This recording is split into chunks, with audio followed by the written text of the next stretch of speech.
Dreamers! Good morning! Ay, afternoon na pala kasi 12 na. So yan, punta kami dun sa Autoglass kasi papacheck namin tong salamin. Tatanong namin kung... Yeah, later anak. Tatanong namin kung... Yeah. Tatanong namin kung ano nang nangyari dito sa windshield namin. Kita ko, okay na siya, nailagay na nila nung nakaraan, di ba? Kaso may lumalabas na ganito. Pre-collision, umiilaw yung dashboard namin. Dahil nga daw, di na nila makalibrate sa kapal ng salamin na nilagay. So, maghihintay kami ng 1 linggo. Tatanong na namin kung ano ba, wala naman kaming nare-receive na tawag. Kailan ba darating yung talagang salamin ng nilagay dito? Kasi nga, ang nakakaanong mag-drive, may umiilaw sa dashboard, parang alam mo yun. Tsaka nakuha na nila lahat-lahat, parang wala na silang pakialam. Kaya tatanong namin sa kanila kung ano, bukas ba sila? Open. Ah, okay. Open sila ng sabi. Diba? Dapat i-update kami kasi nga dapat kung alam pala nilang hindi siya makalibrate, dapat inayos na nila nun paman kaysa yung papatagalin. Nakuha na nila lahat yung bayad sa insurance, kaya parang nagsisisi na ako, pero technically nagsisisi na lang. Dapat pala sa Toyota na lang namin pinaano kasi may insurance din naman doon. Kaya lang dito kasi ang malapit. So ayan, tignan natin, hintayin natin si Daryl kung anong sasabihin. Sabihin mo yung mga sinabi ko ah. I can see clock. Tapos, where are we going after this? To buy the nearest bread. But where's the clock? Bread and Nutella, okay. See the clock. Yeah, ayun. Stress ako dahil akala ko yung okay na tong salamin, wala na kaming problem dito. Pero yun, mas malaki pala yung problema namin kasi nga, ayan, nag-a-appear siya. Wait, hintay natin. Yan o, pre-collision something. Oh. Diba? Kakaloka. Nagtataka ako bakit maglalagay ka ng hindi pala makakalibrate. Yun lang naman yung point. Sana nagkaroon sila ng hindi muna namin gagawin kasi mukhang makapal tong ano, hindi siya fit nga siya, fit yung salamin pero hindi naman ano tawag dito. Hindi naman pala calibrated. Eh, dapat magbigay sila ng salamin na tama. Kung ganyan din naman, edi sa Toyota na lang din pala sana kami. Ayun lang. So, maling desisyon sa buhay. Minsan. Tingnan natin. Ano sasabihin nila kay Dario. One eternity later. Tawagan ako sa Monday. Meron na daw kasi dumating na mga salamin, 2, pero not good. So, naghahanap pa sila kung meron pa ulit deliver. Sabi niya mga Monday, baka may deliver ulit. Tapos saka na lang i-schedule. Ayun na nga guys, yun yung sinabi. May dumating 2, tas not good ulit. So, nangyayarapan pa nila yung the best na para dito. Ay naku, kailan darating yung the best? Wala namang perfect. 'Di ba? Di sana pala kung chinek muna nila kung wala naman pala silang good na salamin, dapat di na lang sila naglagay, 'di ba? Dapat sana sinabi nila, ay wala kaming ganyan na salamin na fit sa sasakyan nyo, maghanap na lang kayo sa iba. 'Di ba? Hindi yung nilagay-lagay na nila para lang makuha nila yung bayad ng insurance. Gets mo? Yan o guys, maganda naman yung salamin, kaso nga lang di siya calibrated. Eh may plano kami. So yung plano namin, napipending, natidelay. Kasi nga, hindi pwede yung sasakyan namin. Tapos may dumating. Aminado silang may dumating pero hindi pa daw good. Huwag silang mag-order ng ano. Mag-react sila dun sa ano. Sa nagdi-deliver ng supply nila na salamin, di ba? Kung Monday wala pa yan, ako na lang ang pupunta. Ako ang magsasabi. Hindi pwedeng ganyan na dinidelay nila eh. Paano kung may pupuntahan tayong malayo, di ba? Alangan i-delay din natin yung pupuntahan natin dahil lang ano, hindi pwede yun.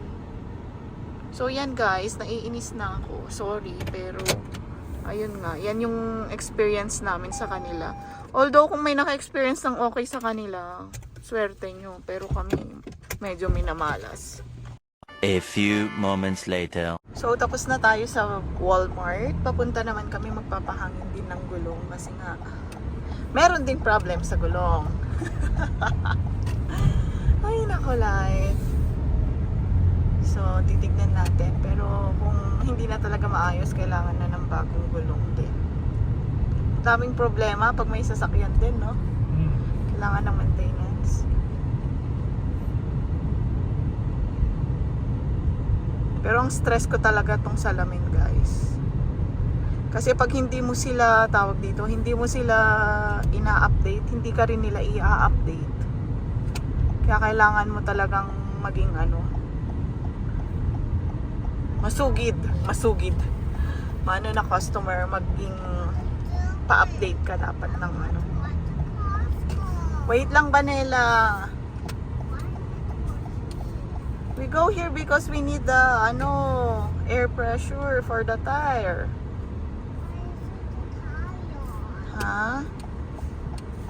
Ayan, libre lang dito pero sa iba may bayad, no? Halos na.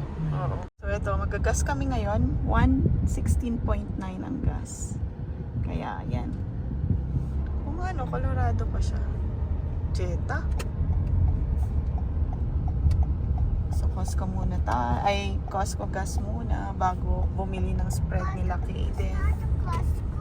Yes, we're gonna buy your Nutella. It's fine, anak. Yun lang naman ang gagawin natin. Ibibili lang dito ng ano. Bilis lang tayo dito, di ba?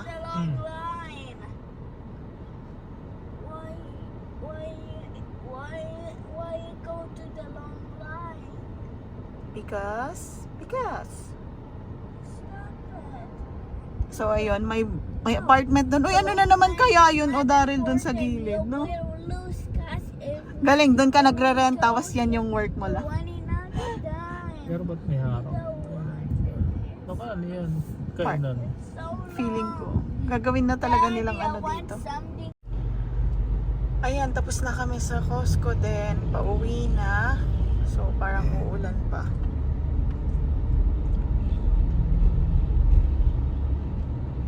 Kakaloka.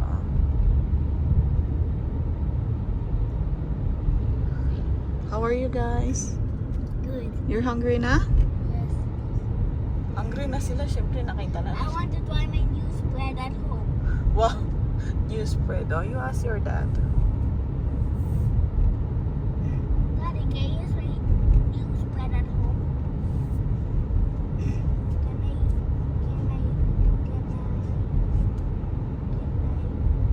taste the spread at home?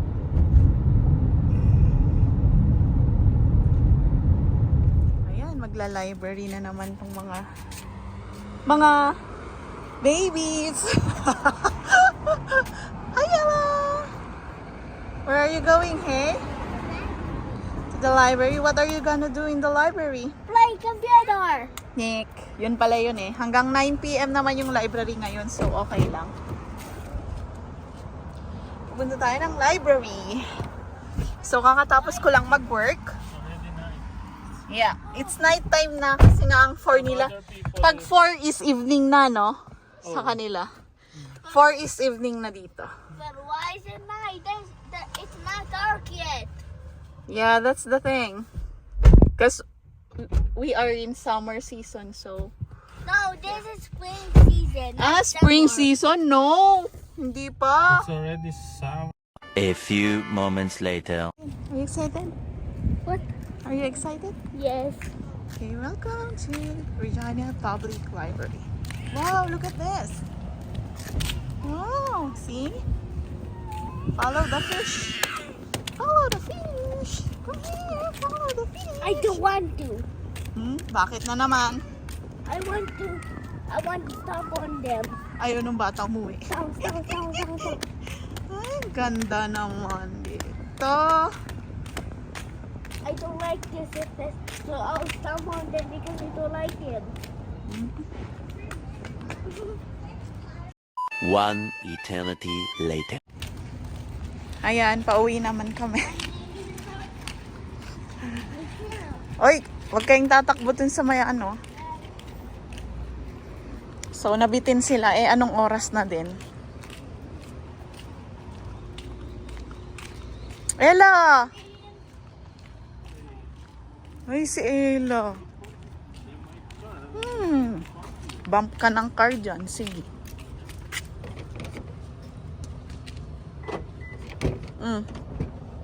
Wait. So we can go home later and we can eat the chocolate. What?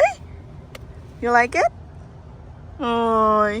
So yan guys, naglilipat na si Daryl ng lupa dun sa paso kasi lilipat na namin yung ampalaya. Ito yung ampalaya dito. Although late na siya, pero pwede pa rin magdadahon, di ba? Ayan, may apat. Tapos ito na yung ampalaya namin. Pero usog. So dun siya. Ako yung tagalipat, siya yung tagalagay ng lupa lang. Ayan, may berries, so wild berries. Ang galing. Ayoko nga, baka lason, Char. Gusto mo ba akong mamatay, ha? Sabi mo, berries. Ay, grabe, may plano. Pagpaplanuhan mo pa talaga ako, ha? Oh, nag-inject na ako dyan. Ng poison? Oo, isang kagat ko lang. Dedo agad. Okay na to? Try mo ang isiksik. Yan. Dagdagan mo pa. Yan.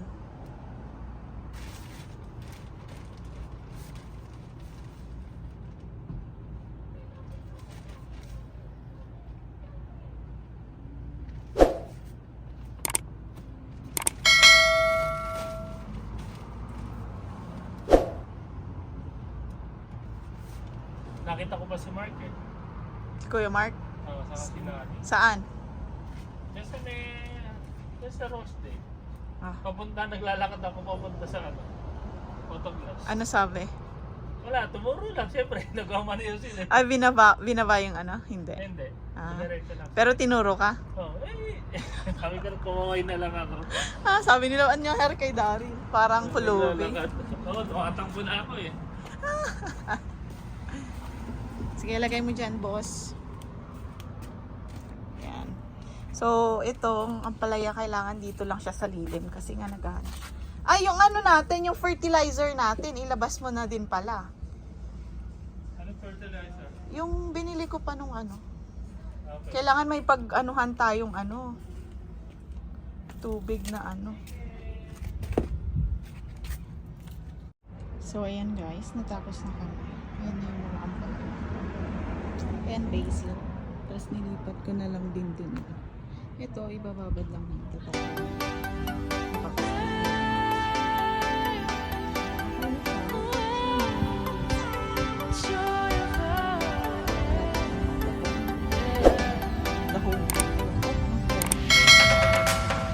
It's the joy of the first steps of a child.